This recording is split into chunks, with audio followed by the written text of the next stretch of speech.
चाकरी परिवर्तन बेले किपरि करिवे पीएफ अकाउंट स्थानांतर प्रक्रिया सरल कला ईपीएफओ। तबे कोन रहिছে नै संपूर्ण अपडेट टी चलंतु देखिबा।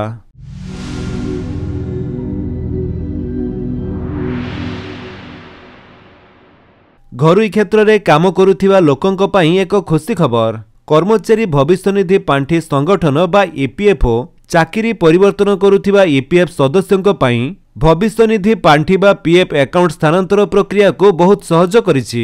बुधवार ईपीएफओ द्वारा जारी कर जाइथिबा एक सर्कुलर अनुसार किछि विशेष क्षेत्र में पीएफ अकाउंट स्थानांतर पई पुराना किंबा नूतन कंपनी रो ऑनलाइन आवेदन पठाइबार आवश्यकता रहिबो नाही।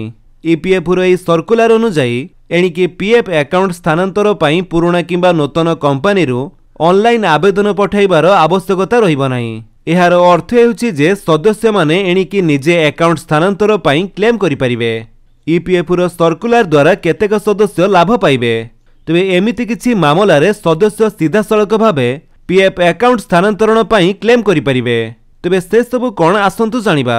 जेमिति कि समान यूएन मध्य रे पीएफ अकाउंट स्थानांतर 1/10/2017 किंबा तापरे जारी होइथिबा यूएन सेमिति जदि समान यूएन बा यूनिवर्सल अकाउंट नंबर एकाधिक मेंबर आईडी सहित लिंक होइछि एवं आधार सहित लिंक होइछि देन विभिन्न यूएन मध्य रे स्थानांतर उभय 1/10/2017 किंबा तापरे जारी करा जाइछि।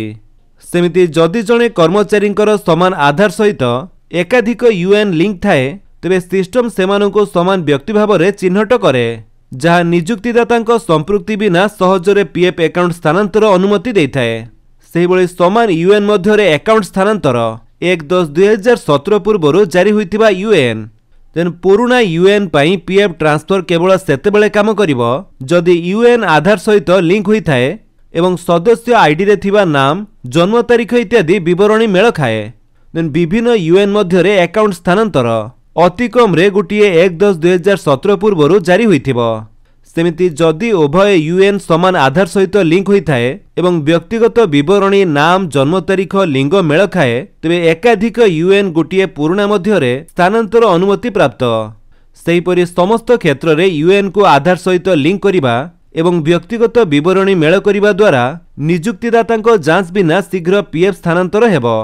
तो एमिति किछि मामला रे सदस्य सीधा सड़क भाबे पीएफ अकाउंट स्थानांतर पई क्लेम करि परिबे।